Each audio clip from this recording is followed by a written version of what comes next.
আল্লাহ বলেন মানুষ কি ভেবেছে সে শুধু বলবে আমি ইমানদার আর তাকে আমি জান্নাতে ঢুকাই দিব? না, কখনো না, কঠিন কালেও না।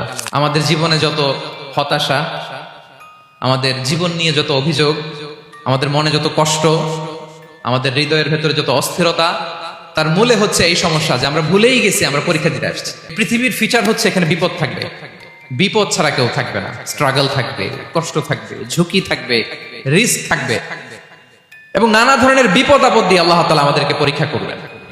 এটা মাস্ট, এটা আমাদের মাইন্ডসেটে নিয়ে নিতে হবে।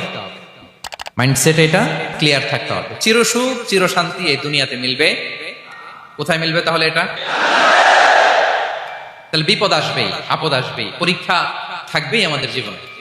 তবে ইন্টারেস্টিংলি মজার বিষয় হচ্ছে পরীক্ষাটা এক একজনের এক এক রকম। পুরো পৃথিবীটা একটা পরীক্ষা ক্ষেত্র, কিন্তু কারো প্রশ্নপত্রের সাথে কারো প্রশ্নপত্রের কোনো মিল নাই। সুবহানাল্লাহ। আমার পরীক্ষা একরকম, আপনার পরীক্ষা আরেক রকম, ওই ভাইয়ের পরীক্ষা আরেক রকম, ওনারটা আরেক রকম। সবাই পরীক্ষার্থী, সবাই পরীক্ষার্থী, কিন্তু কারো প্রশ্নপত্রের সাথে কারো প্রশ্নপত্রের কোনো মিল নাই।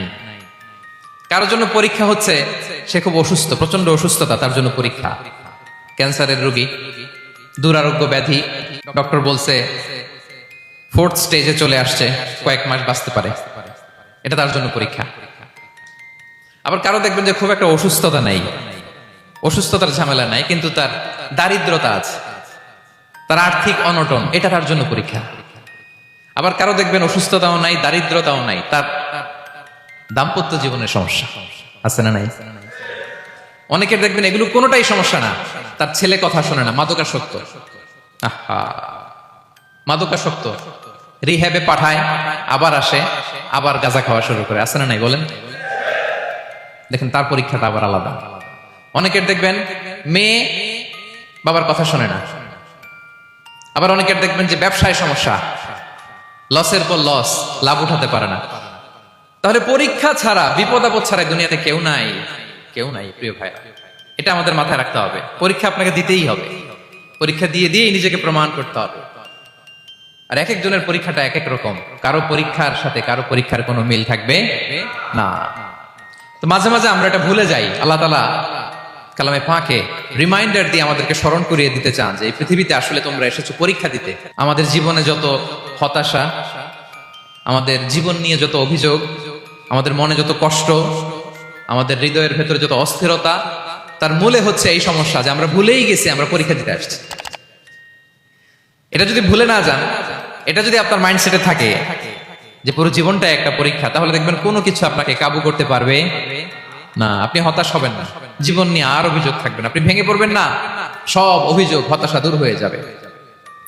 তার মানে বুঝতে পারলাম পরীক্ষা আপনাকে দিতেই হবে। পরীক্ষা দেয়া ছাড়া এই পৃথিবী থেকে চলে যাওয়ার কোনো চান্স বা সুযোগ আমাদের কারো নেই। সূরাতুল আনকাবুতে আল্লাহ তাআলা এই কথাটা আরো চমৎকার ভাবে বলেছেন। আল্লাহ তাআলা ইরশাদ করছেন, আহাসিবান নাসু আইয়ুতরাকু আইয়াকুলু আমান্না ওয়া হুম লা ইফতানুন ওয়ালাকাদ ফাতান্নাল্লাযীনা মিন ক্বাবলিহিম ফালা ইয়া'লামান্নাল্লাহুল্লাযীনা সাদাকু ওয়ালা ইয়া'লামান্নাল কাযিবিন। আল্লাহ বলেন মানুষ কি ভেবেছে সে শুধু বলবে আমি ইমানদার আর তাকে আমি জান্নাতে ঢুকাই দিব? না, কখনো না, কঠিন কালেও না। বরং পূর্ববর্তীকালে যারা পৃথিবীতে এসেছিল তাদেরকে আমি পরীক্ষায় নিয়েছি, পরীক্ষা করেছি, এবং তাকেও ইমানের প্রশ্নে সে সত্যবাদী না মিথ্যাবাদী পরীক্ষা দিয়ে দিয়ে নিজেকে প্রমাণ করতে হবে। ঠিক কিনা বলেন? পরীক্ষা দিয়ে আপনাকে প্রমাণ করতে হবে। এবং এই পরীক্ষার ব্যাপারটা, এটা যে শুধু আমরা সাধারণ মানুষ আমাদের জীবনে দুঃখ বিপদ পরীক্ষা এমনটা না। এই পৃথিবীর সবচেয়ে শ্রেষ্ঠ মানুষ যারা ছিলেন তাদেরকে আল্লাহ পরীক্ষা নিয়েছেন। Of our vision to listen